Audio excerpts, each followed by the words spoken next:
एक हिशोब सांगतो तेवढा पहा.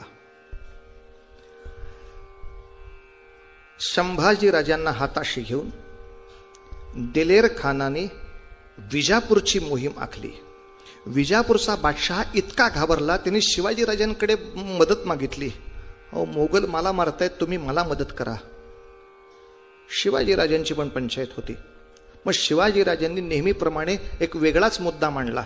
कुतुबशहा, आदिलशहा आणि आम्ही सगळे दक्षिणी लोक आहोत. दक्षिणेवर उत्तरेचं आक्रमण होत आहे, या नावाने यांची एकजूट मारायची. आदिलशहाच्या मदतीला मी जायला तयार आहे. नेताजी पालकरला तिथे पाठवला. लक्षात घ्या, यात आदिलशहाच्या मदतीपेक्षा सुद्धा संभाजीच्या जवळ राहणं सगळ्यात महत्वाचं होतं, कारण यावेळेला संभाजी राजांची द्वितीय पत्नी दुर्गाबाई त्यांच्याबरोबर होती. शंभूराजांचा दुर्गाबाईपासून असलेला मुलगा त्यांच्याबरोबर होता. फौज एक वेळ पटकन केव्हाही झटका देऊन निघून येईल, हे बाकीचे लोक कसे सोडवायचे ही फार मोठी पंचायत होती. म्हणून विजापूरच्या मदतीच्या मिशानी नेताजी पालकर आथणी तिकोणा भागामध्ये स्वतःच सैन्य घेऊन थांबलेला होता. फक्त दिलेर खानाने एकच गंमत केली. आपण विजापूरकरांचा मुलूक मारतोय, हे सब ठीक है, लेकिन शंभूराजे तुम्ही खरंच आमच्या बाजूला आलात हे आम्हाला कसं पटावं, म्हणून तुम्ही तुमच्या किल्ल्यांमधला एक तरी किल्ला आम्हाला जिंकून द्या की, बाकी आपण विजापूरचा मुलूक मारणार आहोत. युद्धामध्ये शिवबांची धोरण पद्धती हीच आहे की दिलेर खानाच्या चपलेनं त्याचा विंचू मरत असेल तर बरंच आहे, चप्पलही त्याची विषही त्याचंच आहे. पण आता ती चप्पल दुर्दैवाने इकडं थोडीशी सरकली, तुमचा एक किल्ला द्या की, म्हणून ते भोपाळगडाकडे आले. शंभूराजांनी भोपाळगडाला निरोप पाठवला. तो निरोप पहा फार महत्वाचा आहे. भोपाळगडावरती फिरंगोजी नरसाळा नावाचा किल्लेदार होता. त्याला निरोप असा पाठवला, स्वराज्याचा युवराज म्हणून मी आपल्याला आज्ञा करतो, किल्ला खाली करून द्यावा. यावेळेला दिलेर खानाचा किंवा औरंगजेबाचा 7000 मनसबदार म्हणून मी आज्ञा करतो असं ते का बोलत नाहीयेत? काही वाक्यांमध्ये तावर्ण ताकभात कळायला पाहिजे असतो की हा स्वराज्याचा युवराज म्हणून मी तुम्हाला आज्ञा करतो, याचाच अर्थ जे काही होणार आहे याच्यात स्वराज्याचं भलंच होणार आहे. दिस इज नाटक गोइंग ऑन. तुम्ही किल्ला खाली करून दिलात की एक नुसता फुकटचा दगडा धोंड्याचा किल्ला मिळाला की हा दगड गप्प बसणार आहे, आनंदित होणार आहे. पण ती सांकेतिक भाषा लक्षात आली नाही. दुर्दैवाने फिरंगोजी युद्धाला उभे राहिले. मनाविरुद्ध का होईना पण युद्ध करावं लागलं. फिरंगोजी गुप्त रस्त्याने रायगडाकडे निघून गेले शिवाजी राजांना विचारायला की युवराज असताना मी तोफेचा गोळा टाकायचा का, युवराज असताना आम्ही युद्ध करायचं का. त्या चर्चेसाठी ते तिकडे निघून गेले. तोपर्यंत भोपाळगड पडला. दिलेर खानाचं राज्य त्याच्यावर उभं राहिलं. आणि पहिल्यांदा घाण केली असेल दिलेर खानानं म्हणजे गडावर शिल्लक असलेल्या 700च्या 700 मावळ्यांचे उजवे हात तोडून टाकले. जे पाहून शंभूराजाचं मन जे चरकलं, मोगलाई हीच असते. अनेक लोक ठपका असा ठेवतात या 700 लोकांचे संसार उजाड झाले, याला कारण संभाजीराजे नव्हेत. या 700 लोकांचं सैन्य आपल्याकडचं संपलं, ह्याला कारण संभाजीराजे नव्हेत. पण लक्षात घ्यायची गोष्ट अशी आहे, हिशोब मांडताना 1.5 वर्षाचा हिशोब मांडा ना. 1.5 वर्ष शत्रूला थोपवून धरण्यामध्ये 700 बळी पडलेत. हे जर 700 आणि भोपाळगड बळी पडू दिला नसता तर ही सगळीच्या सगळी लाट भोपाळगडाच्या विजापूरच्या रस्त्याने स्वराज्यामध्ये शिरली असती. मग आपल्या 7 लाख लोकांची घरं आणि आयुष्य उद्ध्वस्त केली गेली असती. 7 लाख किंवा त्याच्याही पेक्षा 17 लाख असलेल्या वस्तीची लक्षावधी गावं वाचली, थांबली. दिलेर खानाच्या धक्क्यापासून सावरायला त्यांना वेळ मिळाला. यासाठी जर 700 उडाले असतील तर युद्धाच्या गणिताप्रमाणे अन्याय म्हणत नाहीत. कारण या 700 लोकांचे हात तुटण्यामध्ये संभाजीराजांनी 1.5 वर्ष दिलेर खानाला जुळवून 70 लाख लोकांचे प्राण वाचवलेले आहेत. खर्चाचा हिशोब मांडताना जमेचाही हिशोब मांडला पाहिजे ना. त्यांच्यामुळे 700 लोक उडाले, पण त्यांच्यामुळे वाचले किती? हे जर शंभूराजांनी 1.5 वर्षात उपद्व्याप केले नसते तर दिलेर खानाच्या 3 लाखाच्या वरवंट्याखाली किती माणसं संपली असती? एवढ्या लोकांना, आणि मिलिटरीचा हाच नियम असणार ना. लक्षावधी लोकांना वाचवण्यासाठी काही शेव लोकांनी संपण्याचा निश्चय केला, त्यालाच मिलिटरी म्हणतात. आज कारगिलला कित्येक शेकड्याने आपले सैनिक गेले, त्यांना आपण श्रद्धांजलीही वाहतो, पण हिशोब हाच म्हणतो की ते काहीशे सैनिक गेले तेव्हा 100 करोडचा भारत शिल्लक राहिला.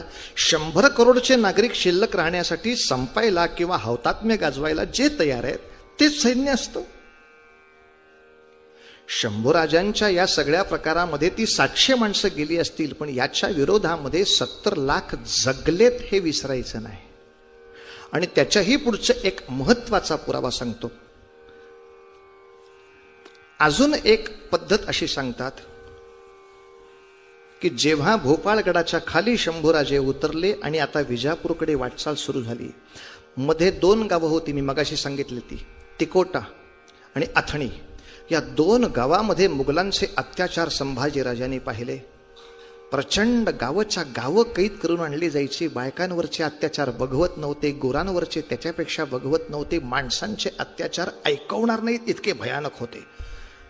आणि असं असताना फार सुंदर वर्णन आहे संभाजीराजांचं.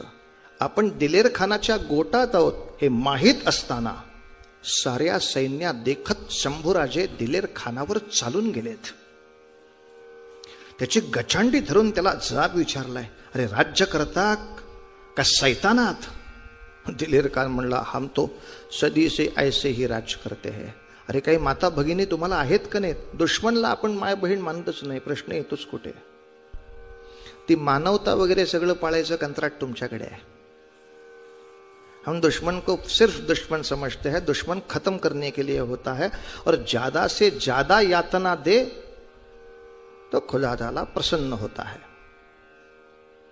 सटक्यामध्ये मारलं तर भगवंताची कृपा मिळत नाही, जास्तीत जास्त हाल करून शत्रूला मारलं तर देव प्रसन्न होतो, असा आमचा सरळ धर्मग्रंथ आहे. हम वही कर रहे हैं. मला तुमच्याबरोबर राहायची इच्छा नाही. अबे हमें तो मालूम ही था. तू 1.5 वर्षांनी बाबा आल्यावर येतो म्हटलंस, तिथेच मला कळलं होतं की माझ्यासारख्याला सुद्धा तू गुंगावलास. कधी ना कधी तू निघून जाणार मलाही कळत होतं, पण लक्षात ठेव तुझा काबिला माझ्याकडे आहे. शंभूराजांची द्वितीय पत्नी तिथे अडकली होती. अर्थात कुटुंब काबिल्यासाठी थांबणारा मी नव्हे. नेताजी पालकरांच्या सेना आसपास आहेत एवढ्या शेंगदुतऱ्यांच्या खुणेमध्ये समजलं होतं. तेवढ्यावर धाडस करणं पुरेसं होतं. शंभूराजांनी आपल्या सर्व सैन्याला उठायला सांगितलं आणि दम दिला समोर. माझा पाठलाग करायला माणसं पाठवलीत तर मी कुठे गेलो हे सांगायला कोणीही मागं येणार नाही. समजायचं त्याला समजलं ते. माझ्या पाठलागाला कोणीही पाठवलं तरी मी कुठे गेलो हे सांगायला कोणीही मागे येऊ शकणार नाही. दिलेर खान जा रहा हो. पाठ वळवली, घोड्यावर मान ठोकली, ताड ताड ताड शंभूराजाचं पथक निघून सुद्धा गेलं. ते दिसेनासं झाल्यावर दिलेर खान ओरडला, क्या देखते हो, पीछा करो. कोण मरायला पीछा करायला जाणार आहे? तिथं सगळे तिथंच उभे. अरे क्या देख रहे हो? शेजारचे शहाणे होते. सरदार साहब, जो आप देख रहे थे वही हम देख रहे हैं. अहो, तो नजरेच्या टप्प्या पलीकडे जाईपर्यंत ओरडायचं सुद्धा धाडस तुमच्यात नव्हतं. इतक्या तडफेनं तो समोरनं निघून गेला की पिछा करो म्हणायचं सुद्धा त्याच्या पिछाडीला धाडस झालं नाही. आता तू निघून गेल्यानंतर काय सांगताय? आम्हाला आमच्या बीबी बेगम प्यार आहेत, त्याने दिलेला दम खरा आहे, आम्ही काही तिच्या पिछाडीला जात नाही. रायगडापर्यंत शंभूराजे येऊन पोचले. शंभूराजे परत आल्याबद्दल शिवाजी महाराजांचं पत्र आहे. कोणाला लिहिलेलं? शिवाजीराजेने त्याच्या भावाला लिहिलेलं पत्र आहे. व्यंकोजी राजे नावाचे शिवरायांचे भाऊ होते, जे कर्नाटकामध्ये होते. त्या पत्रातले शब्द बघा. शिवाजीराजे सुद्धा या कुठे गोष्टीला फितुरी म्हणत नाहीत. पत्रातले शब्द राजांचे असे आहेत, शंभूराजे काही काळ मोगलांकडे गेले होते.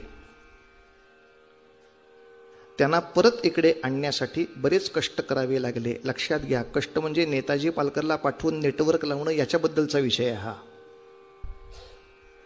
त्यांना परत आणण्यासाठी बरेच कष्ट करावे लागले. कष्टास फळ येऊन आता शंभूराजे परत इथे आले आहेत.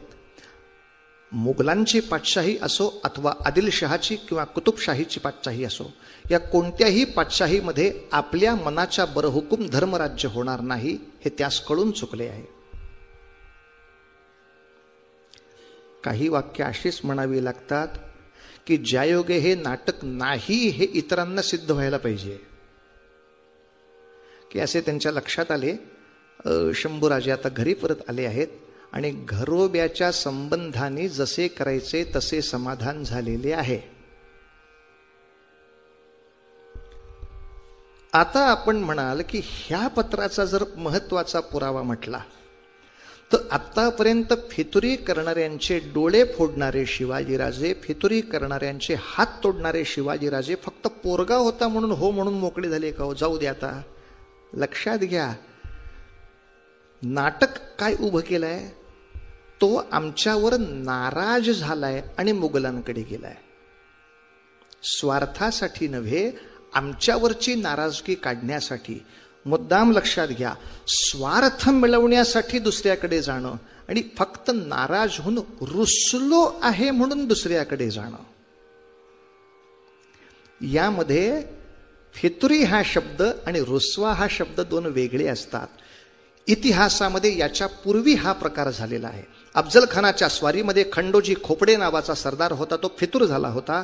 शिवरायाने त्याचा हात आणि पाय तोडून त्याला शासन केलं, हे अगदी बरोबर होतं. पण खंडोजी खोपडेचं जे वतन होतं ते दोन भावांचे मिळून होतं. ते सगळं वतन खंडोजीच्या नावे झाल्यामुळे दुसरा भाऊ दुखावला गेला, तो रुसून आदिलशहाकडे गेला होता. त्याची समजूत काढून शिवाजी राजाने त्याला 59 सालच्या इतिहासात सुद्धा परत आणलाय, कोणतीही शिक्षा न देता. की खंडोजी तो पैशासाठी फितूर झाला आहे, तो स्वार्थासाठी फितूर झाला आहे आणि हा स्वतःचे न्याय्य हक्क डावलला गेल्यामुळे रुसून फक्त तिकडे गेलाय. त्याला माझं काही नुकसान करायचं नाहीये. अशा रुसलेल्या माणसाला फक्त मला परत आणायचं आहे. असा पहिल्या संभाजीराजांचीच ही केस नाहीये, कोंडाजी सुद्धा असाच परत आणलेला आहे. तेव्हा न्याय बघताना शंभूराजांनी दिलेर खानाला 1.5 वर्ष झोलवलेला आहे. ही त्यांची मोठेपणाची कारकीर्द अमान्य करता येत नाही. शिवाजीराजांचा याच्यामधला न्याय प्रवणतेला कुठेही धक्का लागत नाही. असो, मात्र याच्या पुढचे उल्लेख जे आहेत ते सांगतो.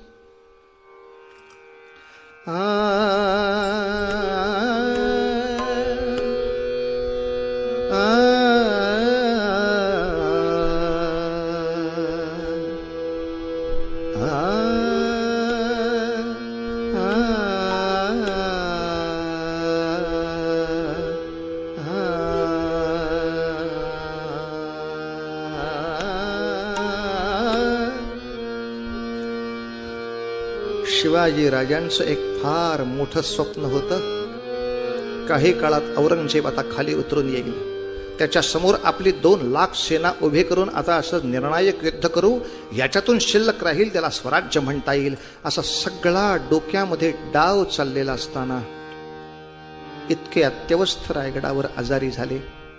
अशाही वेळेला कोल्हापूरच्या बाजूने आक्रमण काही राहू नये म्हणून शंभूराजाला पन्हाळ्यापाशी ठेवला. पण राजे अत्यवस्थ आहेत, शंभूराजा भेटायला ये अशी महाराजांची पत्र पन्हाळ्यापर्यंत पोचली नाहीत. राजांची तब्येत कशी आहे अशी चौकशी करणारी पन्हाळ्याची पत्र रायगडापर्यंत आली पण राजापर्यंत पोचली नाहीत. मध्ये पत्र मारणारी एक मोठी फळी उभी राहिली होती सोयराबाईंच्या पद्धतीनं. ज्यायोगे सोयराबाईंना दाखवायचं होतं पन्हाळ्याला असलेल्या युवराजांना, तुमची काहीच काळजी नाही, कशाला तुम्ही युवराजांसाठी मरमर मरताय, आणि युवराजाच्या डोक्यात आणायचं होतं, बघ 10 पत्र पाठवून सुद्धा तुझे वडील तुला उत्तर देत नाहीत, की वडिलांना तुझी किंमत नाही, तू कशाला मरतोयस वडिलांसाठी. दोघांना 2 बाजूने दुखवण्यासाठी रायगडाचा संपूर्ण पत्रव्यवहार आणि कारभार जो सोयराबाईंच्या हातात होता त्याचा डाव साधला गेला. इकडचं पत्र ना तिकडे जाऊ दिलं, तिकडचं पत्र ना इकडे जाऊ दिलं आणि अचानक 3 एप्रिल 1680च्या खंडग्रास सूर्यग्रहणाचा मुहूर्त साधून गेले राजे शिवाजी, गेले राजे शिवाजी, गेले राजे शिवाजी. हळहळ उठली हिंद देशात भारी, हळहळ हळ उठली हिंद देशात भारी. सह्याद्री गेला, सह्याद्री गेला. ढळ ढळ रडली हिंद भू शोककारी,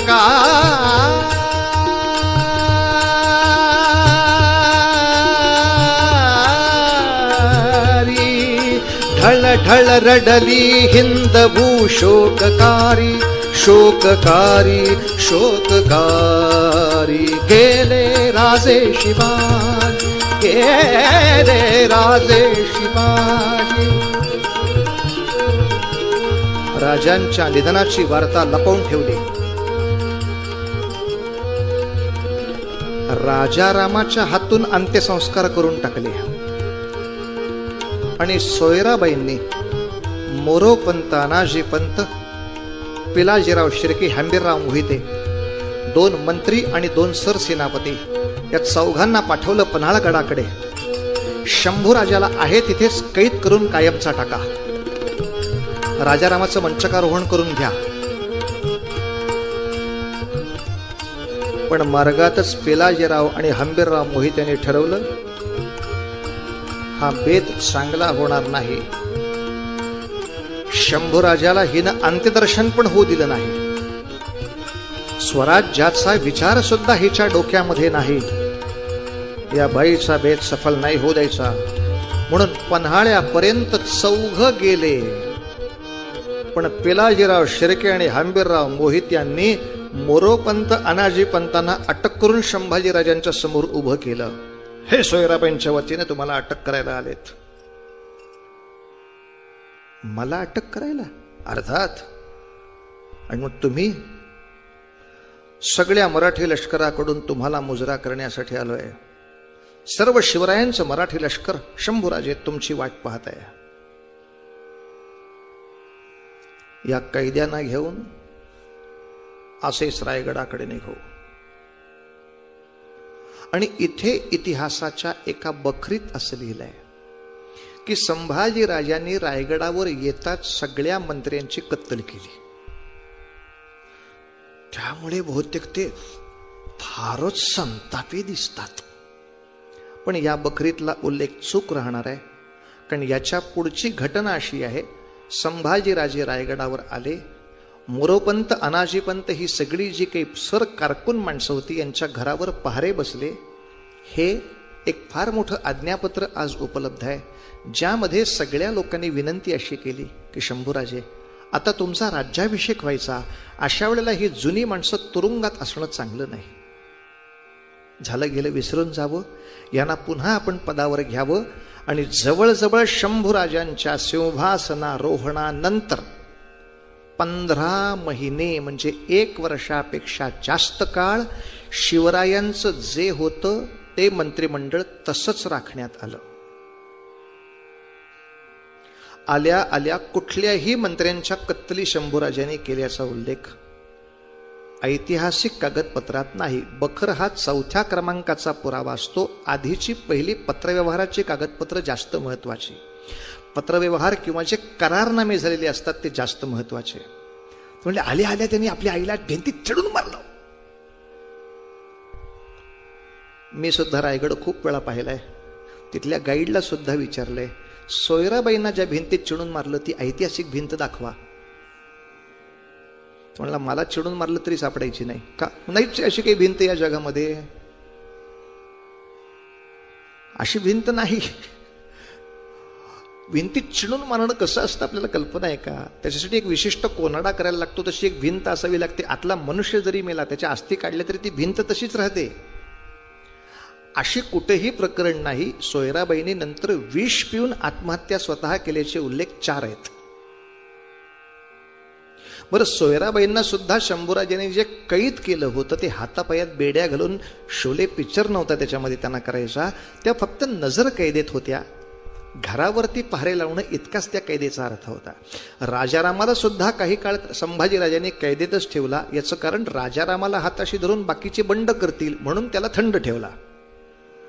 बाकी वैर काही नाही. शंभूराजांचं पुढचं जेव्हा युद्ध सुरू झालं तेव्हा राजारामाला आणि येसूबाईंना म्हणजे स्वतःच्या पत्नीला अख्खा स्वराज्याचा कारभार सांभाळायला शंभूराजांनी सांगितलं होतं. जिथे संभाजीराजांचे शिक्के नाही अशा वेळेला अनेक धान्याच्या शिक्के पत्रांवरती राजारामाचे शिक्के आहेत. राजाराम हा सहकारी बंधू म्हणूनच पुढे राहिला. दुसऱ्यांनी त्याचा गैरवापर करू नये म्हणून शंभूराजांनी त्याला काही काळ थांबवला. नाही म्हणले समर्थांचं पत्र आहे हो संभाजीराजांना. शिवाजीराजे गेल्यानंतर समर्थांनी एक पत्र पाठवलंय आणि त्या पत्रामध्ये समर्थांनी असं म्हटलंय, काही उग्रस्थिती सोडावी, काही सौम्यता धरावी. बघा बघा बघा बघा बघा बघा, समर्थांना सुद्धा माहिती आहे की उग्र होते संभाजीराजे, म्हणून तर त्यांनी लिहिलंय काही उग्रस्थिती सोडावी. अशा माणूस बोलायला लागला की असं टाळकं सटकतं काही वेळेला. अरे झंप्या, एवढ्या 32 पानिपत्रात एवढीच ओळ वाचता आली खरे तुला? संभाजीराजे कशासाठी उग्र झाले तेही समर्थांना कळत होतं, म्हणून त्याच पत्रात 2 ओळीनंतर त्यांनी लिहिलंय, मागील अपराध क्षमावे, कारभारी हाताशी धरावे. की नंतर संभाजी महाराजांना विषप्रयोग करण्याचा प्रयत्न केला गेला. त्या प्रकारात जे मंत्री सापडले ते हत्तीच्या पायाखाली मारले गेले. पण इतकं सगळं झालं तरी त्या मंत्र्यांच्या कुटुंबियांवरती राग करू नये. मागील अपराध क्षमावे, मंत्री हाताशी धरावे. बाळाजी औजी चिटणीसांना जेव्हा हत्तीच्या पायी मारलं गेलं तेव्हा येसूबाईंनीच सांगितलं की बाळाजी हा फक्त पत्राचा धनी होता. ज्याने पत्र लिहायला सांगितली त्या सोयराबाई ते विष पिऊन गेल्या. आता ज्याच्याकडे दुसरा पर्यायच नव्हता त्यांनी पत्र लिहिली, त्यालाही हत्तीच्या पायी कसा मारावा ते योग्य नव्हे. शंभूराजांनी तेही मान्य केलंय की रागाच्या भरात सर्वांची मी एकदम खाडकन आज्ञा केली. 2 मंत्र्यांना शासन झाले ते योग्यच झाले, पण बाळाजी औजीला झाले ते काही योग्य नाही. याचे प्रायश्चित्त म्हणून सुधागड पाली येथे बाळाजी औजी चिटणीसांच्या समाधी मंदिराचे बांधकाम संभाजीराजांच्याच अध्यक्षतेमध्ये झालं. इतकंच नव्हे तर बाळाजी औजींची मुलं, ज्याचा पुढचा उल्लेख स्वामीभक्त खंडो बल्लाळ म्हणून येतो, ती मुलं पुन्हा सरकारी सेवेमध्ये ठेवणं इथपर्यंत शंभूराजाने सर्व काही केलं. सिंहासनारूढ असलेल्या शंभूराजांचं भाग्य असं काही उदयाला आलं की औरंगजेबाचा डाव अख्खा उलटा झाला.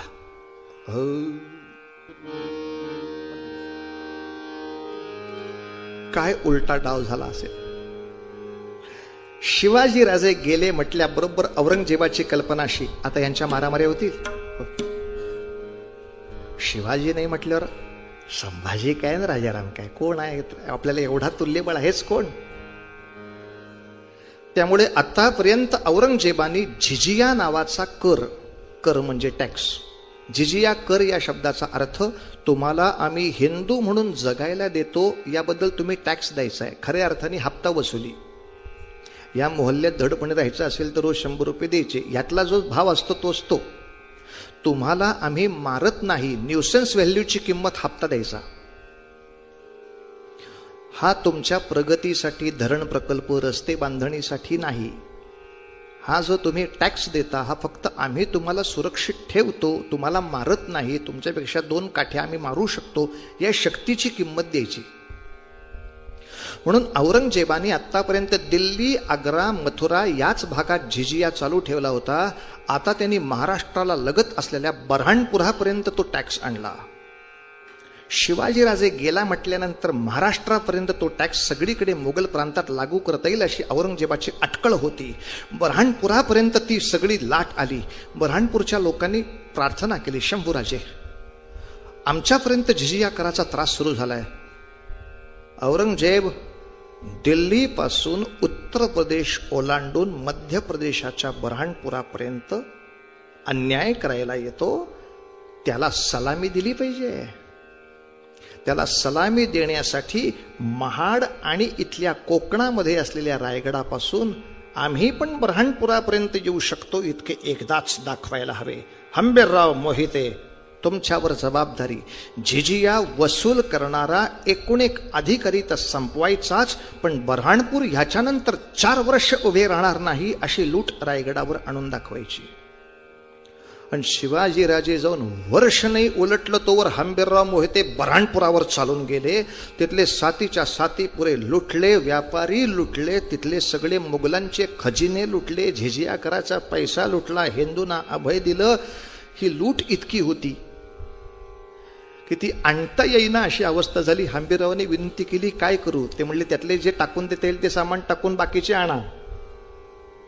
त्यामुळे महत्वाचे सोनं चांदी मोहरा ज्या होत्या त्या सगळ्या आणल्या, बाकी काचेच्या वगैरे वस्तू सगळ्या रस्त्यातच टाकल्या.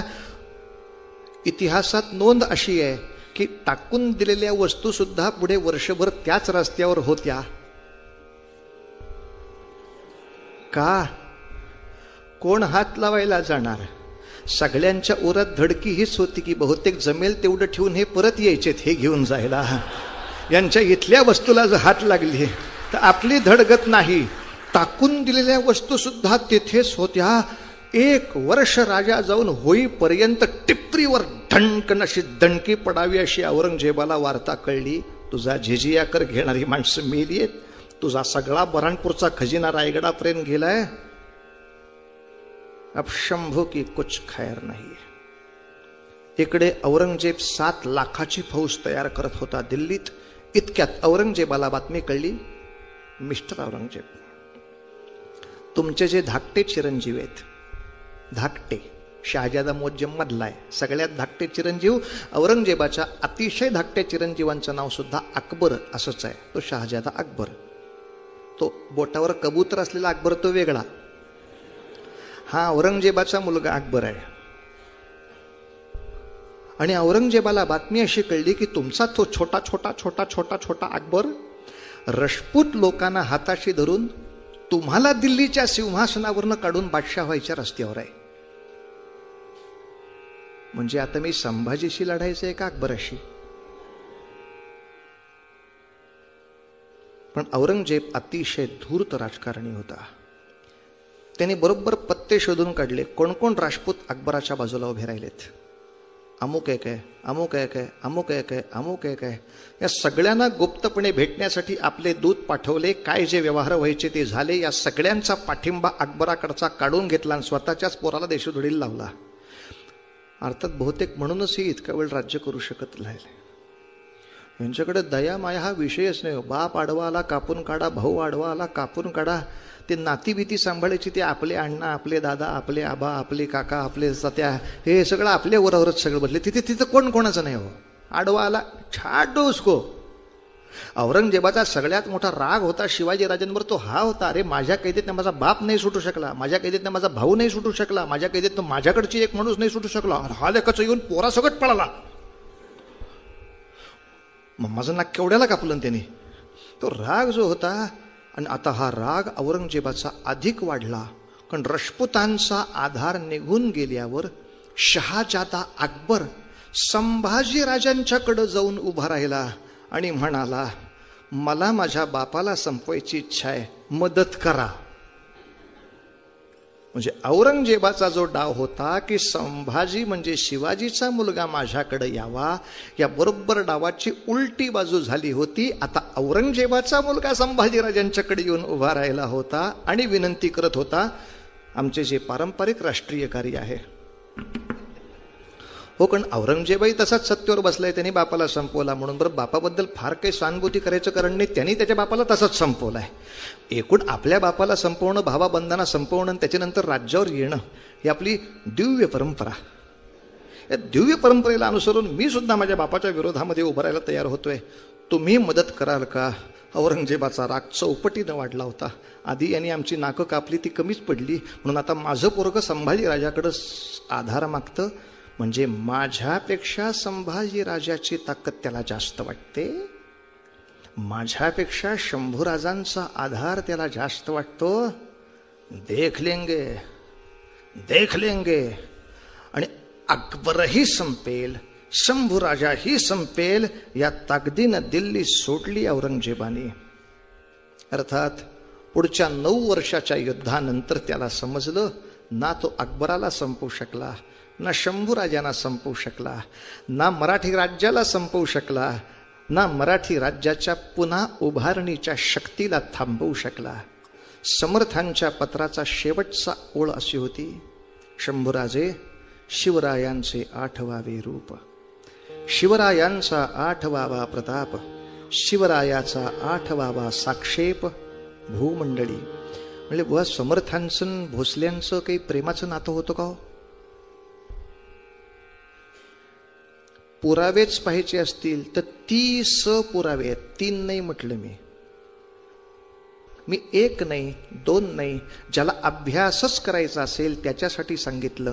नोंदणीकृत 30 पुरावे आहेत शिवरायांच्या आणि समर्थांच्या प्रेमाची साक्ष देणारे. त्याहून मोठा पुरावा असा आहे की 1682 साली समर्थांनी समाधी घेतली सज्जनगडावर.